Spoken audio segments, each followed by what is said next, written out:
Hey, hey, hey. Time for another out-of-this-world story from rSpace. Woman cheated on me in the past. Not sure about the present. I'm getting married in a couple of days, and you could say I'm having trouble distinguishing what's real and what's not. I have nowhere else to go to explain my situation. I've loved 3 women over the course of my life. Except for my fiancée, the 2 women cheated on me, broke my heart, and betrayed me. I grew up in a medium-sized town, a college town with a population of about 10 to 15,000 people. I should say growing up, I never had a strong relationship with my mother and father or my siblings. As soon as I graduated from high school, I moved out and got my own place. I've always wanted to be independent, and I've always wanted to make connections with other people. Maybe because of my family situation being strained, it explains why I wanted a family more than anything else. But only in the last year or so have I been mentally well enough to consider that a possibility. Backstory. I finished college during the Great Recession. When I finished, I was aimless, worked 2 jobs. Everyone told me at the time that if I wanted to have any career, I would need a master's degree. So during the day, I put in shifts at a warehouse and did landscaping on the side. And at night, on Tuesdays and Thursdays, I worked toward a graduate degree. Through some other students, I met a girl who was much older than me. Let's call her Anna. Anna was a petite, half American, half Thai, who loved classical dance and art history. I was 23 at the time, and she was about to turn 30. She liked all the things that I liked. We ran into each other on campus a couple of times, and would run into each other at bars where we would chat it up, and occasionally we would smoke weed out in the country and listen to music. I assumed our relationship was just going to be a friendship. I mean, she was gorgeous, and I'm just an average-looking guy.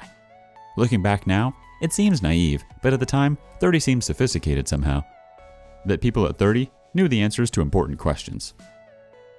Over the course of several months, our friendship turned into a romantic relationship.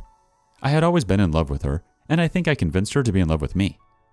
Anna had a child, let's call her Aaron, who's 5 around the time I started dating Anna. Her biological father had abandoned the family and moved away. So her earliest notions of family reminded me of my own, or I could relate to her. I took it upon myself to be as close to a father as I could be. I wanted a family, and I wanted both Anna and Aaron to be a part of that family.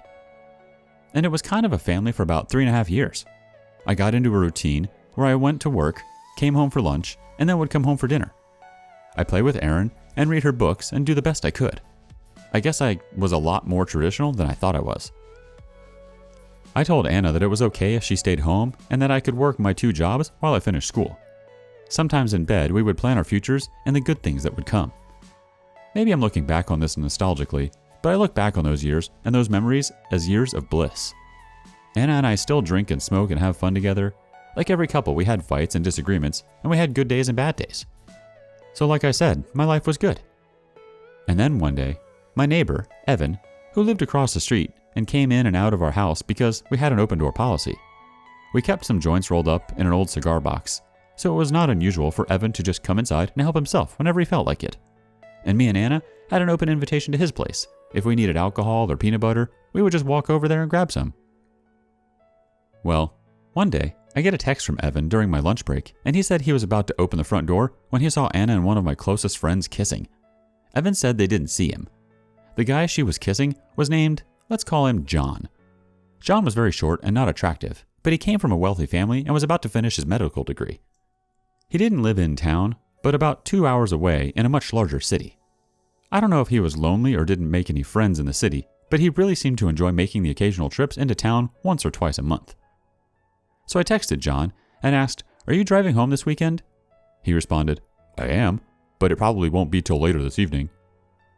I texted Anna and asked whether she would mind to cook something up for us all to eat that evening, and then I said casually, "Oh, did you know John's coming in tonight?" She acted surprised, like she didn't know. Now, I was about an hour away, and it was normal for me not to get home until 7 or 8 in the evening. I told the warehouse supervisor that I had a family emergency and had to leave early.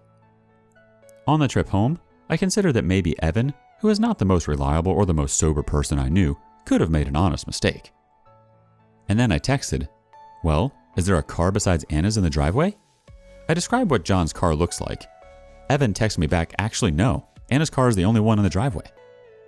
At first, I was worried, but as I neared the house, I kind of chuckled, thinking Evan must have been high or just saw something. About 7 miles out, I get a call from Evan, and he tells me the car, make, and model that I described was parked on the other side of the street, which Evan would have noticed from the angle of his front yard. I texted John and Anna and told them I might run a little late this evening and to start dinner without me if I'm not back after dark. John texted me back, "Yeah, I'll probably be getting in just a little bit before you." Anna texted me back and said, "That's great. I'm just cleaning up the place." Evan and I approached from the backside. I opened the door, and the two of them came running out. Everyone was screaming. I tried to take a swing at John, but I missed. He clocked me, and I hit my head against the wall and fell down. Evan chased down John and beat him up pretty good in my driveway. Not long after, the police showed up, and they arrested Evan. I felt bad because I didn't have the money then to bail him out, so I apologized to him the next day. He told me don't worry about it. It turned out for the last several months, John and Anna had been texting and calling each other while I was at work. I guess she thought he was a safer bet in the long term. Financially speaking, I mean. We broke up. We both moved away. She moved in with John, and I think their whole thing only lasted a couple of months. It probably took me a year to really get over the whole thing. The betrayal, the lying, the deception. Eventually, I moved back to my hometown and started seeing a girl, Alex, that I've known since high school. In reality, I was in love with her much more than she was ever in love with me.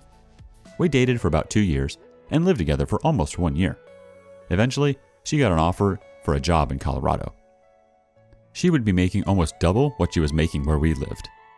Anyway, Alex ended the relationship saying, "I don't think our relationship is sustainable with us living so far away from one another." I told her maybe I could get a job out there, but she told me not to because she wanted to start over. Now, you remember Evan from earlier? The guy who I trusted and thought had been a close friend? Well, I learned a lot about him about a year ago. While drinking at a bar, I met up with a mutual acquaintance, the guy who used to sell weed to me and Evan. At some point in the conversation, the story about Evan getting arrested came up and we had a good laugh about it. I said something positive, like, "Man, Evan was such a good guy, he didn't even complain when I told him I couldn't bail him out because I didn't have the money." And the guy gave me a weird look. He said, "Man, I figured you would hate Evan since he screwed both Anna and Alex." Apparently, none of my close friends or anyone else had told me that Evan had been sleeping with Anna even before John. And the reason he punched John that night and wasn't too upset that I couldn't bail him out was because when Anna and John got together, Anna stopped sleeping with Evan. So it had nothing to do with him being a close friend or even liking me. And it turned out, when Alex moved to Colorado, she continued seeing someone from our hometown, and it was Evan. In fact, she had been sleeping with Evan when we were in a relationship. It took me months to integrate all of this information. The only two women that I felt I had ever loved before my fiancé had lied to me and cheated on me.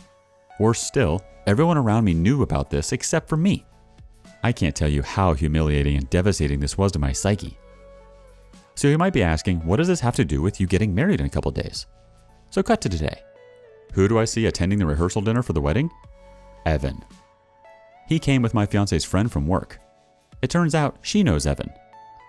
They all work together at the same bank, although my wife and Evan work in different branches, about 30 miles apart. Maybe this sounds paranoid, but I want to know what you guys think. Is it irrational for me to believe that maybe my fiancé might have slept with Evan? I know this sounds very delusional, but every serious relationship that I've been in over the last 15 years, except for this one, Evan has slept with. I don't think he knows that I know about Anna or Alex. Plus, he didn't act awkward around me, and in some ways, it was nice to talk to him, and I don't really care about things that happened years ago. And even though there is no connection between him and my fiancé other than he's dating her friend and that they work for the same regional bank, there's a part of me that thinks somehow maybe he will or has slept with my fiancé. To be clear, I have no evidence of this. In fact, I don't think she would or has. But I guess I've been traumatized by the past and just can't get that possibility out of my mind. As you can imagine, I can't tell anybody this secret fear because I know it sounds so ridiculous. Right now, I'm telling myself that all of this is just in my head and I'm anxious and nervous about the wedding. And also fearful that if Evan slept with my fiancé, it would be too much for me to bear. But in the past, the world that I believed in collapsed under the weight of its own reality. Anyway, a part of this was just the process of writing, and it has been therapeutic to write this out. I just have a lot of issues with love and betrayal that stem from the past. I know this particular situation is not something a lot of people have faced, but I'm sure there are people who have been cheated on multiple times, and maybe they could give me just some insight into whether I am making too much out of coincidences or not. Anyway, Thank you for reading and any helpful advice you can give me. Update. I'm going to speak with my fiancée tonight and tell her about this history. I think maybe I was overthinking everything and being a little paranoid. You guys really changed my mind. Final thought. If anything goes wrong, I promise to come back and update this post. Hopefully everything goes smoothly. I will get married to the woman I love and will not have to relive the past. Thank you again to everyone here. It was very helpful to me. It means a lot. Alright, one quick comment and a reply. B1967 says, you do not need to go into your marriage with this issue eating you. You need to be totally honest with your fiancé. If she does not already know, you need to explain to her everything that you have written here. That a man her friend is dating and bringing to your wedding, who you thought was your friend, was in fact backstabbing you with 2 past girlfriends. You also need to tell her that it bothers you that there is a possibility that she and him may be working together in the future. You also need to find out if your fiancé has had any dealings with Evan or any type of relationship. Do not try to let this slide because it will eat at you. Even if it means delaying the wedding, you need to deal with this now, possibly even to the point of telling your fiancé. You do not want Evan at your wedding. You may be able to forgive him, but you better not forget what he was doing behind your back. The OP replies, thank you for your kind words and suggestions. This thread has been much more helpful than I would have thought. It was very moving to see so many people take an interest in the struggles of other people. It was very moving to me.